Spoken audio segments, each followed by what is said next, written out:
Hello, everybody. Welcome back to my channel. Let's get into it.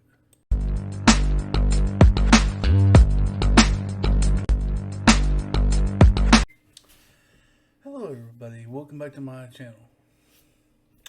This is the podcast Beyond the Click and Kiss. This is where I give you life experiences and life stories. Nothing to do with Lego, just more of a chance for you to get hold of me, get to know me a lot better.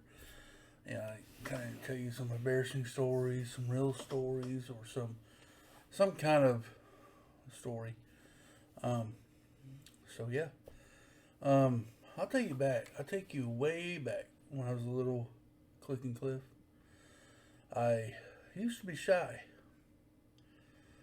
I hated talk. I was never a public speaker. I mean, you can kind of tell that I wasn't because I mumble a little bit, and I'm not really a public person. Even though that I'm on this platform, I'm just talking to you through a computer, so you're not actually here, but you're here. But nothing less, when I was in school, I I almost say I was like 7 years old. You know, we had those public plays that we put on for family night, and of course I got the speaking part. I was luck of the draw, just picked it up. Oh crap! I think we were doing a skit of Benjamin Franklin, the key, the lightning hitting the flag, and the key. And of course, I had to speak. I was Benjamin Franklin. Oh, I was nervous. I was so nervous. I even threw up, I think, before that because I did not want to do this, but I had to for a grade, and I didn't like it one bit. But, that being said, I did it. I made it through that little portion of my life there. Got that done. I was so blessed I'm not going to do this again. Well, a few years later, I got, I got into middle school and I got into music. You had to have, you automatically got music anyway. They picked your schedule for you. You didn't get to pick your schedule in the junior high. I don't know if they do nowadays or not, but music, and we had to go sing. And everybody, I can't sing worth a lick. Matter of fact, my music teacher told me to lip sync. You know, that you had to sing solo for the music teacher, so she can kind of put you in whatever tone, bass or tenor or wherever that your voice puts you. Well, I, there was no spot for me, so she just told me get in the bass and just kind of lip sync. I said, okay, I can do that. Cause I couldn't sing worth a crap. Cause she would have me try to. I'll go through different pitches, and just could never do it. I love singing. Don't get me wrong. I'm a great in the car singer going down the road. I think I'm as good as everybody else. But my music teacher, I didn't think so much. But anyway, we went to the concert and well, that didn't happen. So we so I lip synced to that concert. Then I got into high school,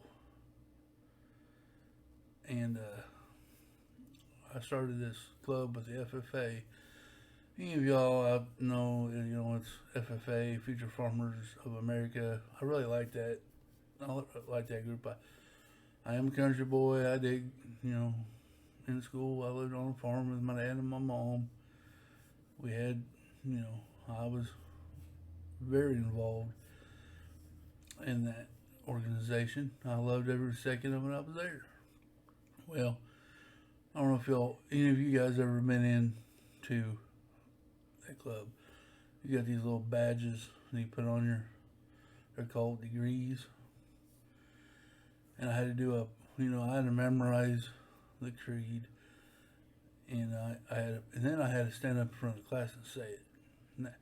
If we go public speaking, I was so nervous, afraid I was gonna mess it up. It got horrible. It got horrible. But I made it through. It's fine. Then same time, I had to go do public speaking with I became an officer.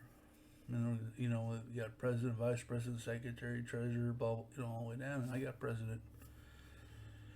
And that involved a lot of public speaking because when we do meetings, you got to get in front of the organization there and or the FFA chapters, what they called them, and perform the meeting, which I hated.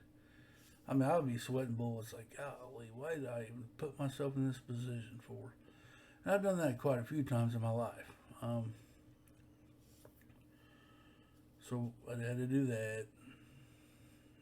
Then years down the road, I got like in my junior senior year, same organization, I was involved in the national FFA chapter where they took officers from all over the United States and we did a meeting at the national convention. We had that once a year. When I was in school, I was in Kansas City. And I'm glad I didn't have that big of a part in that. I was silent. So that was good. That was good because I don't know if y'all, it was in an arena. It was like a basketball arena. It's called Kemper Arena. I think they now moved it to Kentucky, I think, or somewhere. But at that time it was in Kansas City at the Kemper Arena. And you had seated a bunch. I mean, this is chapters from all over the United States. All 50 states was there, represented there. And usually, so that arena was pretty packed. We had fun with it. We did a lot of things, met a lot of people. So I'm glad I didn't have a speaking part in that. So that was my high school public announcement stuff,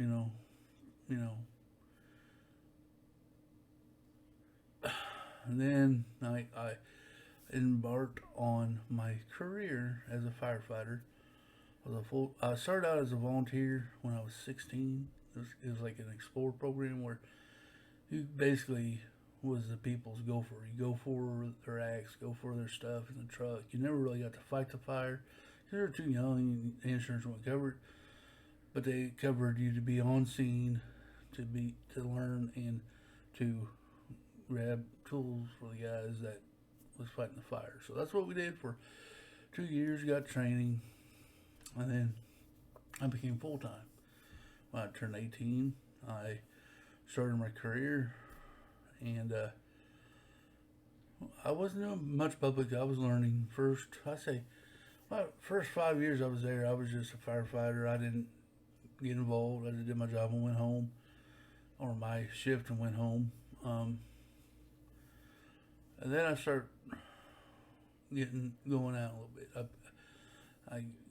First I had to go schooling. That was that 2 years I went to school. I got my Fire 1, Fire 2, EMT, paramedic, hazmat, awareness hazmat, and hazmat technical. And then I had confined space rescue, water rescue. The list goes on. I mean, every class that came up, I took. Rural Waters Operation, Fire Officer 1, Fire Officer 2. I did, and then I got all this certification, and I was about 5 or 6 years into the game. I became an officer. I made a lieutenant, and that's as far as I went. That's all I wanted. A lieutenant is basically like your supervisor at work. Chain of command. You got your fire chief, assistant fire chief, but they're like the on scene, totally the boss. And then you had your captain. The captain would be the scene, like your,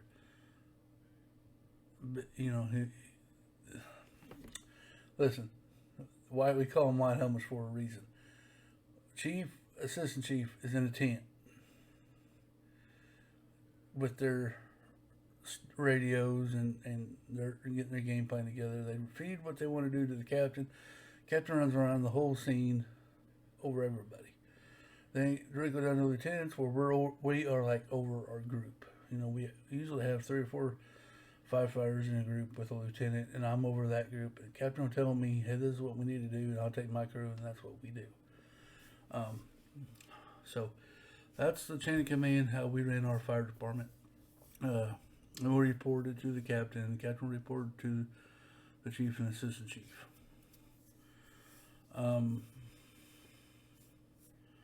So that being said, I started doing that. I don't know, I was a lieutenant for a long time. Then I was on 10 years.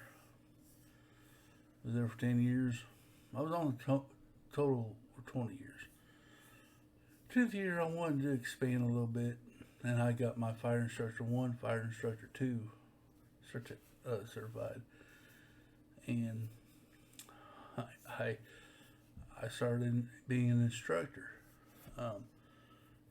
And I did it through Missouri University. And what I did was on my days, I'd have to schedule. I had to do 1 a month. I have to take off Friday and Saturday. Usually just a 2-day course, and I did basic fire science, and I had to go to different fire departments and do a class. Friday night was instruction, so I was sitting in front of the class and teaching these young firefighters the course.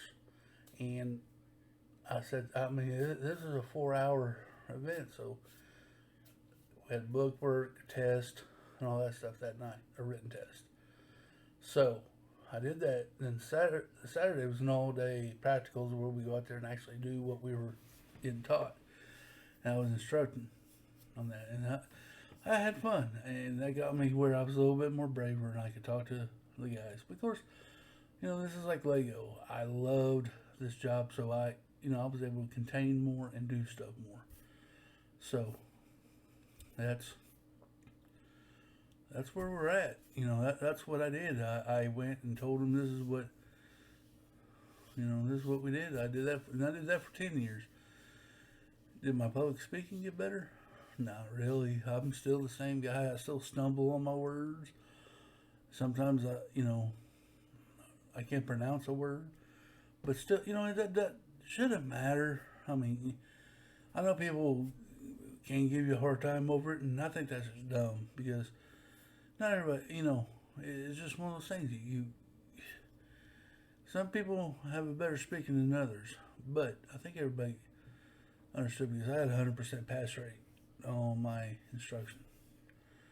People pass their test, their written and their practical, so they were able to either learn the stuff on their own, or I did instruct them good enough where they passed the test. I would, all week, in my downtime on the fire department working, because if you all firefighter, y'all know, usually around 8 to 5, you got to stay busy on your shift. Anything after that is called downtime. You're still working, but it's downtime. You can do what you want, watch TV, eat dinner, hang out. Your family come to the station, hang out with them, play games, whatever you want to do that night. But you have to stay at the station and sleep there, and you get called out, you got to go. Of course. So there, all week, I would sit there in my little closet. My little closet, what I say, but it was my quarters, where I slept. All I had in it was a bed, a TV, and a little desk. Only thing in that room, and of course a little chair, and that's where I put my bag of clothes for the next day, whatever. But I'll sit there at that desk and I would work on the lesson plan all week and get it ready, read through it. So when I went to the whatever fire department to teach, I was ready. And and I will say all those experiences through my life helped me to get to that point. Because public speaking was really bad for me, because I like group of people, a small group I can probably do, big group back then, I was froze. I was scared. I was throwing up. I was sweating bullets. There's a lot of things that, you know, but anyway, guys, that is today's Beyond Click and Cliff public speaking. Hope you enjoyed it. If you do, please hit that like button down below. Leave me a comment. Let me know what you think. Have you done public speaking before? Again, subscribe. Please subscribe, and guys, you have a good day. Pay it forward. Be good to one another. Until next time.